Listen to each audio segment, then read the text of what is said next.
Hallo, in diesem Video kannst du sehen, wie ich mit Alufolie arbeite, die Strukturen der Alufolie herausarbeite und damit ein abstraktes Bild gestalte. Ich nehme erstmal einen Binder, ihr könnt auch einen Kleber nehmen. Ich nehme den Binder, mit dem ich auch oftmals Farben anmische, und trage den erstmal mit dem Spachtel auf. Und dann klebe ich die Alufolie auf die Leinwand. Eigentlich wollte ich nur in die Mitte oder im unteren Drittel Alufolie kleben, da ich so Spiegelungen einarbeiten wollte. So war mein Plan. Aber der Plan war nur im Kopf und das passte nicht so mit dem, was ich im Bauch hatte. Und ich habe kurzerhand die ganze Leinwand mit Alufolie beklebt und habe dann einfach mal angefangen, die zu bemalen. Also anders, als ich ursprünglich wollte. Ich versiegel hier gerade noch die Leinwand mit dem anderen dicken Binder, damit die noch ein bisschen mehr geschützt ist. Lasse das Ganze einmal trocknen und fange dann an mit der Farbe. Wir haben das Thema auch oft in den Kursen, dass man was im Kopf hat, was man malen will, aber vom Gefühl her ist da irgendwie was ganz anderes und dann arbeitet man manchmal so ein bisschen gegen den Kopf an und irgendwann muss man loslassen und sich entscheiden, vielleicht doch eher das Bauchgefühl steuern zu lassen. Und das ist immer wieder Thema auch bei uns in den Kursen. Deshalb sage ich es jetzt einfach auch nochmal hier. Weil vielleicht geht es dir auch manchmal so.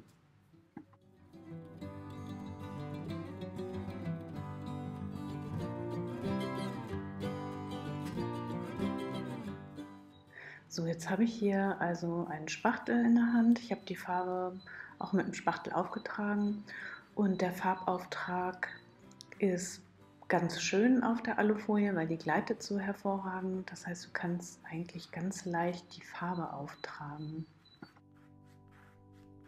Mit dem Werkzeug Spachtel bin ich trotzdem ein bisschen vorsichtig, damit die Alufolie nicht einreißt. Ich trage die Farbe also auf und lasse immer wieder die Alufolie durchscheinen.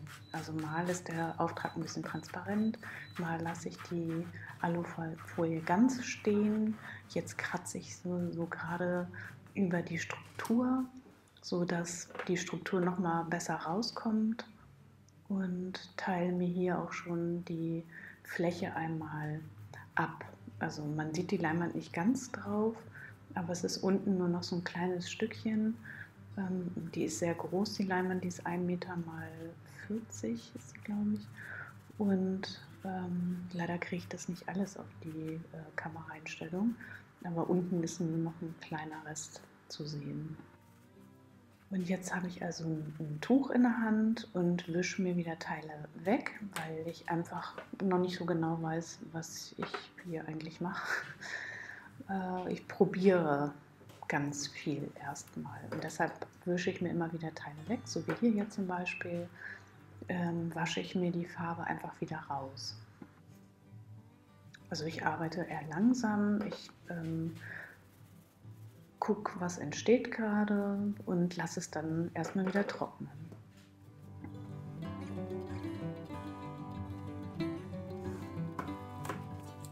Jetzt ist die Leinwand trocken, die Farbe ist sehr dunkel abgetrocknet und ich trage jetzt einfach mal einen Blauton dazu, weil das war auch mein ursprünglicher Plan. Das ist auch die ganze Zeit etwas schwierig für mich, denn ich hatte ja einen Plan im Kopf und arbeite die ganze Zeit gegen meinen Kopf an und versuche mich immer so ein bisschen zu einigen darauf, das, was ich sehe und tue, und meinen Plan loszulassen.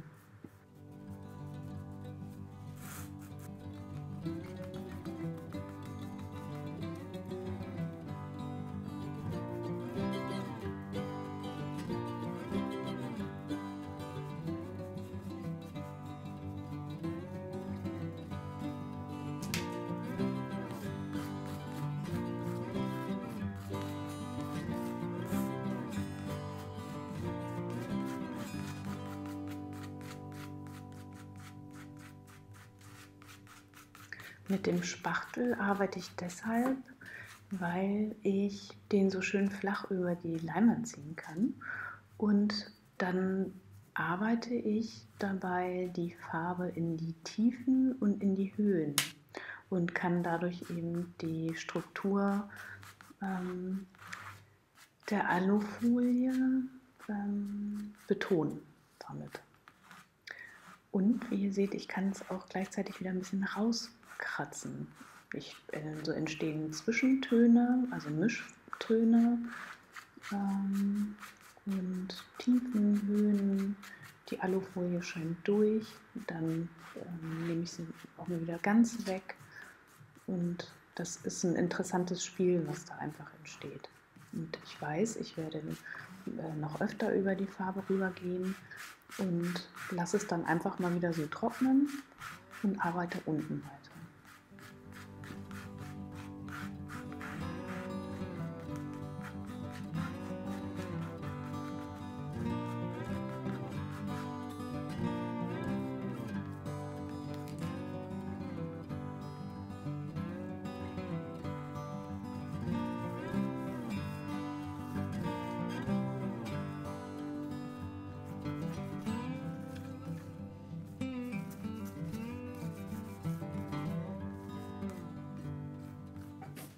Nach dem Trocknen ist alles wieder sehr dunkel abgetrocknet und ich gehe jetzt einfach mal wieder rüber.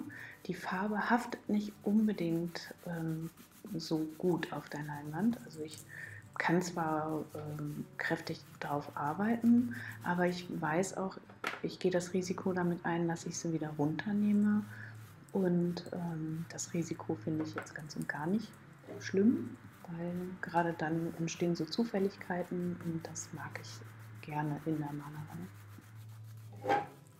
Diese Technik, die ihr hier gerade seht, alles einzufärben, jetzt einen ganz trockenen, breiten Borstenpinsel zu nehmen, zu verstreichen, dass man keine Pinselstriche sieht, dann wieder Teile rausnehmen. Das kennt ihr aus fast allen meinen Videos, egal ob abstrakt oder gegenständlich.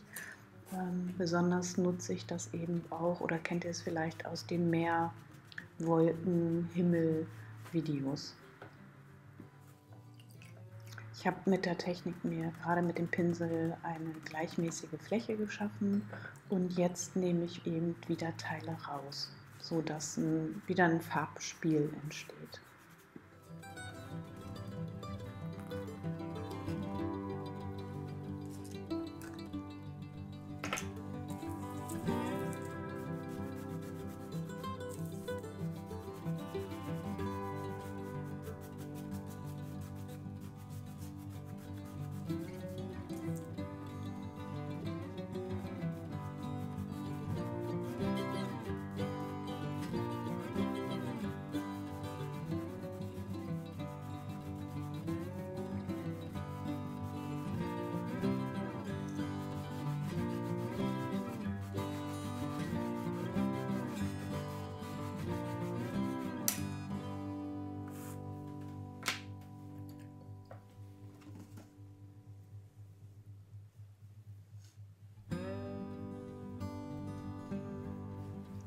Jetzt lasse ich wieder Farbe drüber laufen, weil ich euch das auch gerne nochmal zeigen wollte. Das hatten wir auch gerade im Kurs.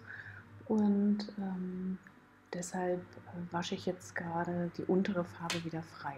Also da, wo das Wasser rüberläuft, nimmt es wieder Farbe ab und der Untergrund kommt wieder zum Vorschein.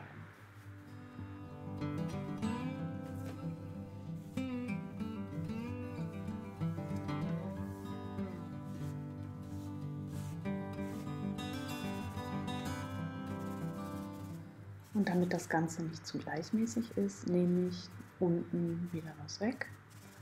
Wische mal ein bisschen gegen mit dem Tuch. Da kann man eben gucken, wenn die Farbe schon zu fest ist, nimmt man ein nasses Tuch. Wenn sie noch gut nass ist, nimmt man ein trockenes Tuch.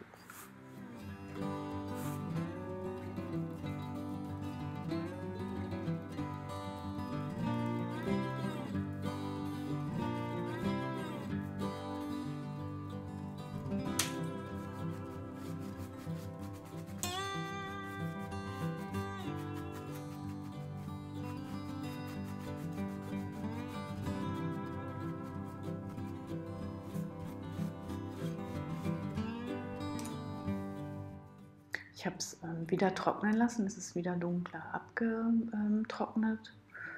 Ja, und im Grunde genommen kann man das jetzt so lange wiederholen, bis man sich so sagt, ja, so gefällt es mir, so lasse ich das. Also man kann immer wieder drüber gehen. Ich habe immer wieder freie Flächen drunter, wo die Alufolie durchscheint. Wenn ich über die Alufolie transparent rübergehe, dann gerade mit dem Ocker kriege ich einen sehr schönen Goldton daraus. Wenn ich mit dem Grau drüber gehe, transparent, kriege ich einen tollen Silberton raus. Und somit färbe ich die Alufolie teilweise ein und erhalte diese glänzenden, leuchtenden Effekte, weil sie dann eben so transparent drauf ist.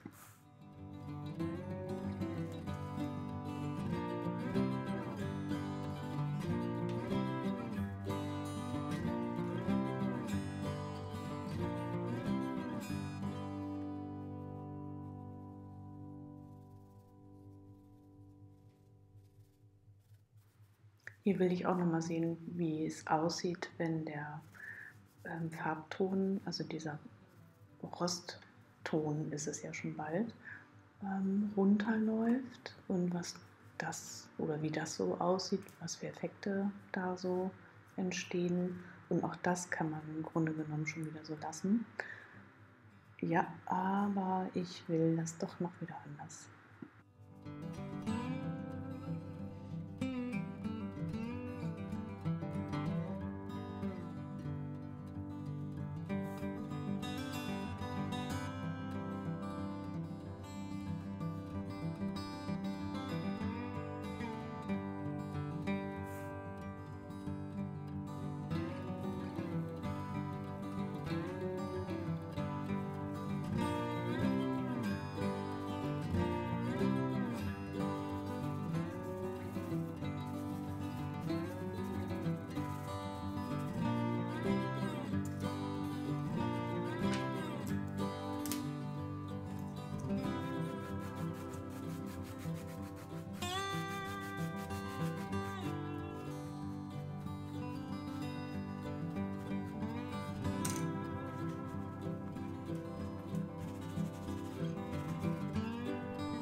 Ich will euch das mal zeigen, wie man das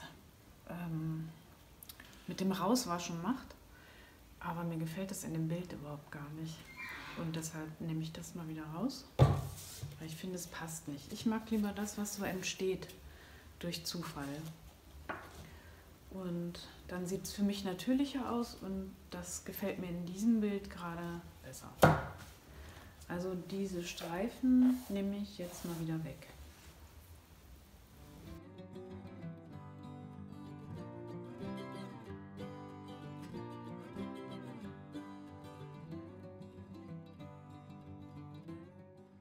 Dieses Blau, was ich hier gerade verwende, nennt man Pariser Blau. Pariser Blau. Und das habe ich auch ganz oft in den Himmel, Wolken, Meer Videos. Es sind fast immer die gleichen Farben auch. Den Ocker habe ich auch für den Sand in den Meervideos. Wenn ich den nämlich ganz transparent auftrage, ist es ein ganz heller Sandton. Und wenn ich ihn eben ein bisschen deckender auftrage, den Goldocker, dann ist es fast wie ein Rostfarbton.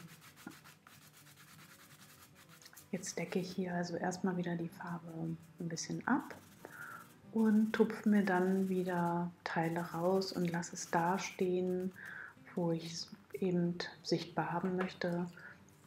Spritze ein bisschen Wasser rauf, weil das Wasser löst die Farbe wieder an, macht es ein bisschen transparenter. Dann kann ich es besser wieder abwischen, andere Teile wieder besser stehen lassen und so dünn drauf deckt es auch zum Teil wieder die Streifen ab, die ich eben gerade nicht haben wollte. Jetzt nehme ich nochmal einen Schwarz dazu, mische den auch mit dem Goldocker zusammen. Dann ist es ein warmer Schwarzton und passt gut zu den Blau-Grau-Tönen. Dann entwickle ich das Bild gerade eben zu so Stahlfarben. Das mag ich ganz gerne. Also Metallfarben, ein Blau, Grau, ja, ein rostiger Braunton, ein heller rostiger Braunton, ein alter rostiger Braunton. Also so sind es eher auch so natürliche Farbtöne, die da jetzt gerade so entstehen.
Wenn ich den Spachtel ganz flach über die Leinwand ziehe, dann treffe ich nur die Höhen von der Struktur, die da eben drauf ist. Und damit hebe ich die Struktur schön ab. Und das kann ich einmal mit Schwarz oder mit den dunklen Tönen machen oder eben mit den hellen Tönen, je nachdem, wie ich es mag. Ja, das war's im Grunde genommen schon wieder. Also ihr könnt einfach viel ausprobieren bei dieser Arbeit. Man kann gut mit dem Spachtel auf der Alufolie arbeiten. Die Alufolie bringt so glänzende Effekte immer wieder durch, die ich ganz schön finde. Ja, und das soll einfach nur eine Anregung sein, dass ihr dann eben auch euers so draus macht. Hier seht ihr einfach nur, wie man eben mit den Werkzeugen gut arbeiten kann. Ja, ich hoffe, es hat euch Spaß gemacht. Würde mich freuen, wenn ihr das Video liked oder den Kanal abonniert. Dann werdet ihr gleich informiert, wenn es ein neues Video gibt. Danke fürs Zuschauen. Tschüss.